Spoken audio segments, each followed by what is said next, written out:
All we need is Radio Gaga, Radio Goo Goo. I am so lucky to have had a million lives already, and this is just in this lifetime. I came to Canada in 1996. I was 21 years old. An alcoholic and an addict. From 94, after I was expelled from the military academy, to 96, I spent most of my time hanging out with rock and roll musicians in Serbia. It was the safest place for me to be. Uh, we drank a lot, we smoked a lot, and pretty much did anything we could do. I mean, we never did any heavy drugs. It was mostly, marijuana. There was some, I guess, maybe some ecstasy, maybe some LSD, maybe some pills or something like that. Just the recreational stuff. A lot of drinking, which is funny because none of us had any money really, and it was wartime. It was post-war time later on. Still, we managed to survive. One of the reasons I made it to Canada was my good friend confirmation and a note of thank you, Zoran, whose name means morning in Serbian language. Uh, he was a drummer in a local band, and, and it was such a cool band. Like they played this really weird stuff. They were called the Čuvaj bližnjeg svog, or take care of your friends, something like that. But they also played in a band called Nothing But Logopeds, which had this crazy song like "We are the Serbs, will daughter, will your wife, will your dog." Because Serbs were portrayed in such bad way in the media that it was a classic story. The Bosnians are the victims, and the Serbs are the villains, and the rest of the world is watchers not doing anything. And of course, it wasn't that black and white. In some situations, of course, but nothing in war, nothing in life is black and white. Everything is kind of gray, but we make it colorful. Uh, my another friend Zoran, it seems like all Serbs are named Zoran. They were all born in the morning or made in the morning. Filled out an application for me to actually go to Canada. At that time, what a crazy story. I was at the construction site and I met this Zoran in a cold storage part time work where we worked as raspberry sorters. They would give us a whole bunch of raspberry and we had to sort them in the first, second, and third class in like -5 degrees in the middle of the summer where it was like 40 degrees outside. We would enter these like huge cold storages, worked with raspberry 8 hours a day. a crazy story. I mean, we ended up being blacklisted there because we cheated the system. I might have told this story before. It was obscene. It was just obscene. Like two Bosnian refugees in that place there. Anyways, Zoran was like a BBC correspondent from Rio de Janeiro. The man had 2 degrees, one in journalism, one in law. I was a former officer of Yugoslav army. We were probably the most educated two individuals in that cold storage. That didn't make us the wisest, just the most educated, because the wisdom is something that you don't learn in school. You learn it on the street. And I think most of the other people in that place were much wiser than we were, so we got in so much trouble. But this is not a story about that. Uh,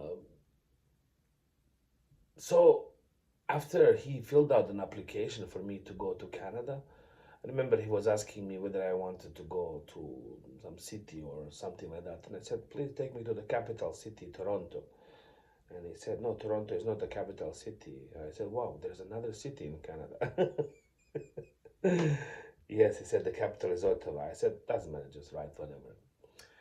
I got a call to Canada because again, I was a political refugee. I was a person non grata in my own country. I mean, I could not introduce myself by my first name. I imitated Serbian language everywhere I went because if people knew that I were of Bosnian descent, some of them would want me dead. And I could not go back to Bosnia because I ended up staying with Serbs during the war. So in many ways, I became, a betrayer in my own people's eyes, or I guess way more complicated than that. So one day I was sitting in my other friend's, Zoran, the drummer's, home, and he said to me, "Look, man, if you don't go to Canada, I will forever be angry at you. We'll stay friends. You can always come over to my home and raid my fridge and smoke my weed and steal my shirts or underwear. And I'm fine because we're friends, we're buddies, we'll share everything. But you have a chance to go do something, to go to Canada to tell our story. And in many ways, a Bosnian telling a Serbian story is probably the best thing we can do. I've already spoke about this in other videos, is that the victim has to speak for the villain and the villain has to speak for the victim, and the watcher speaks for both and for themselves. uh, Again, nothing is in black and white, so in order for us to understand why Serbs did what they did or what was done in their name, we truly need to open this Pandora's box. So I said to Zoran, I guess, I could give it a try because I realized that, I did have a chance to go and maybe save myself or do something. To this day, I suffer with this survival guilt. This is a video about a local radio station, university radio station here in Newfoundland, Canada. It has nothing to do, seemingly, with these 7 minutes of my life, but it does.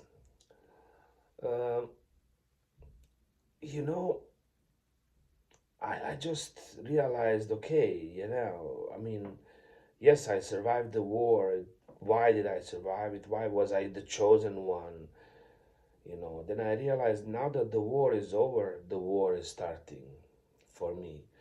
And that war has been bringing the truth to the light, sharing not just my story, but the stories of people who are no longer with us or who never got a chance to tell their stories. I do have a huge following, and eventually, this YouTube channel is going to probably get even more following after I become rich and famous, or after I die. Um, One way or another, people will listen to these stories, and somehow something will happen, because none of us really know why we are here, what our purpose is. We feel in these intuitive nudges. Excuse me, another confirmation.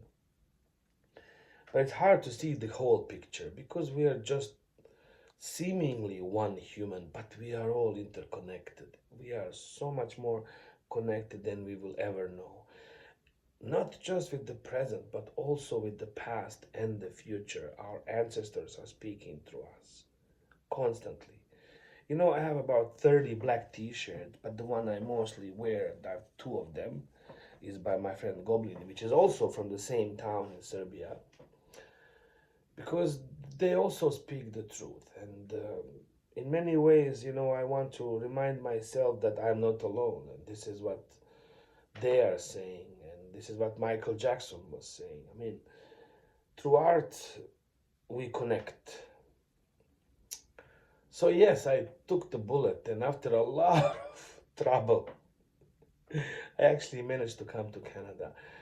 Just before leaving the Canada, I ended up just before leaving Serbia. I ended up in a kind of like a hit and run car accident, which was honestly bullshit. But nevertheless, because I was a person non grata, refugee within my own country, I ended up going to court, ended up getting a lot of hate and a lot of, punishment, especially financial wealth. So they took all my documents, and I had about 2 months that I was before I was going to leave for Canada. So I had to pay off a lot of these fines, and kind of like going through almost like a hellish story, which was an amazing adventure as well, selling lamb and burgers in these animal market throughout Serbia, like on a moving bus that became a restaurant when we would set up at certain areas around Serbia.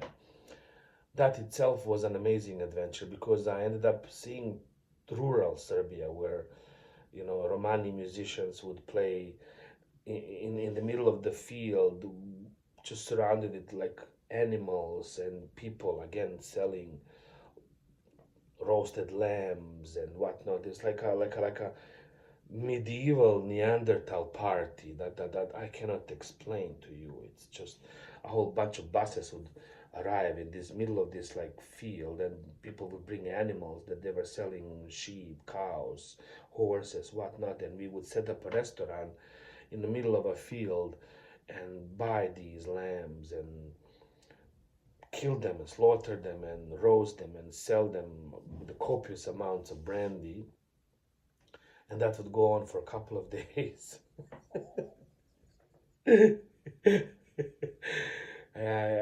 I think I understand zoophilia after that. But I managed to go to that deal and pay off all my fines and finally arrive to Canada.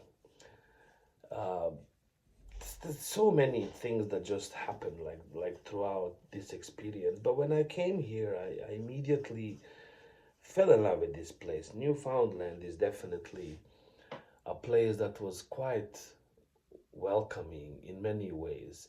It still is, but so much more has happened, and our government has not been very transparent in the way we are moving forward. So a lot of us don't understand why certain policies are made.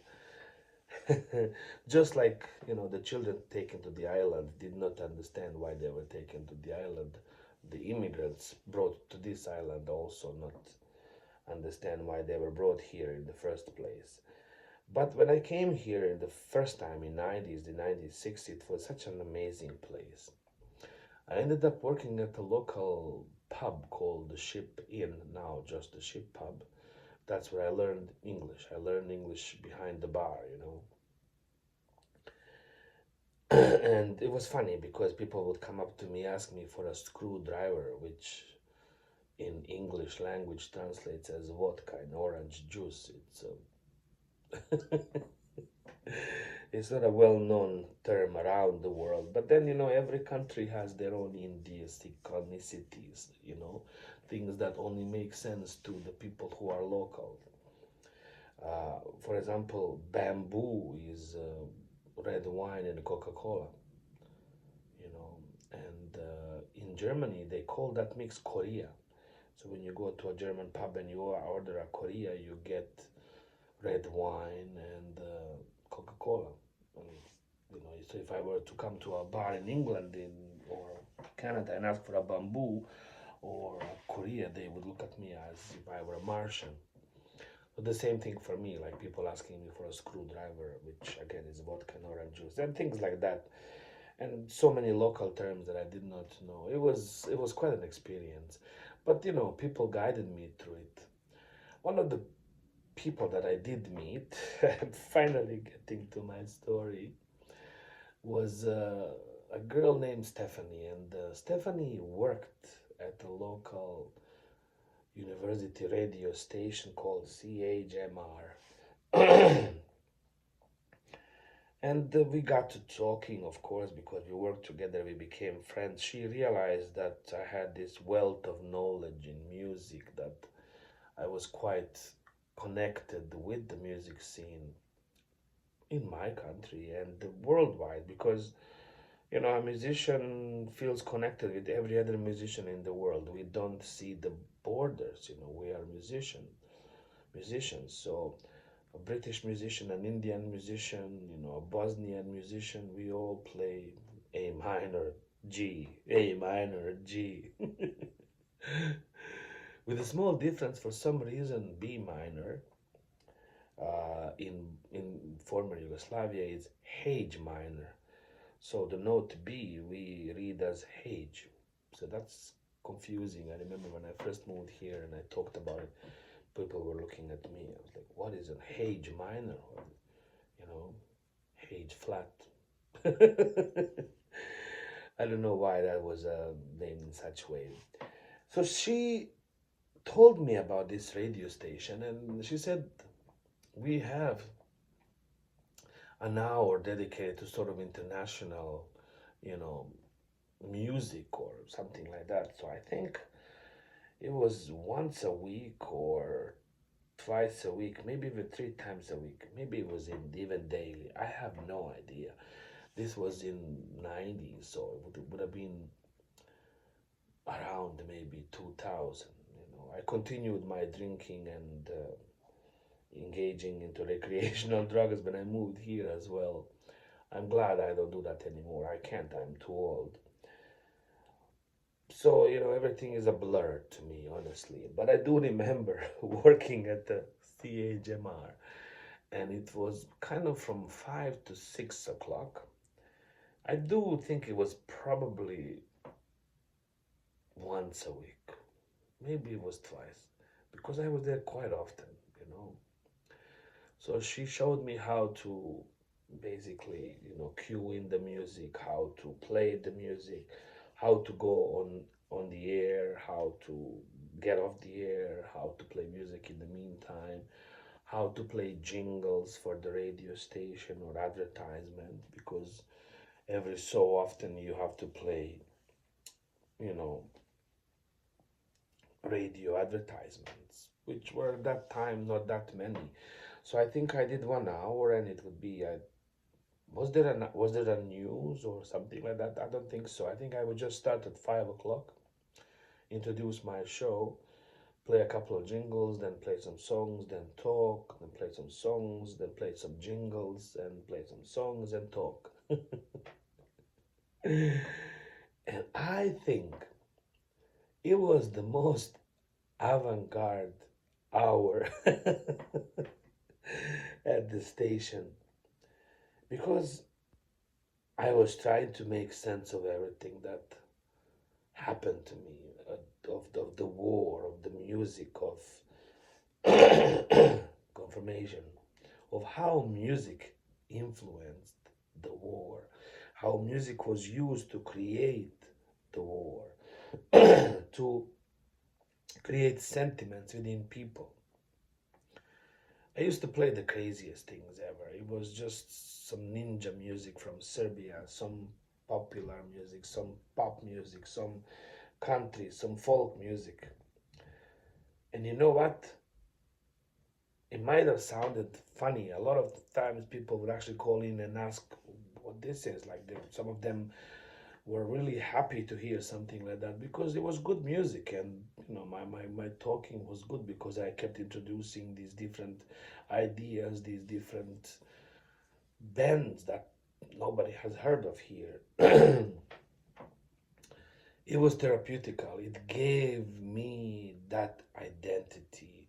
It gave me a place where I can voice myself, where I can voice one whole generation, one whole country. All my friends that send me to Canada, I play their music, I tell their stories. I was there as a spokesperson for the lost generation. And for that, I thank Stephanie and I thank CHMR, a local university radio station that nobody has ever heard of, that at some point saved one poor refugee's life and gave him something to look forward to. if it did if it did that for me, I hope it can do that for somebody else as well. To this day, this radio station is a pillar of our community, and we hope it continues to be so. Go CHMR.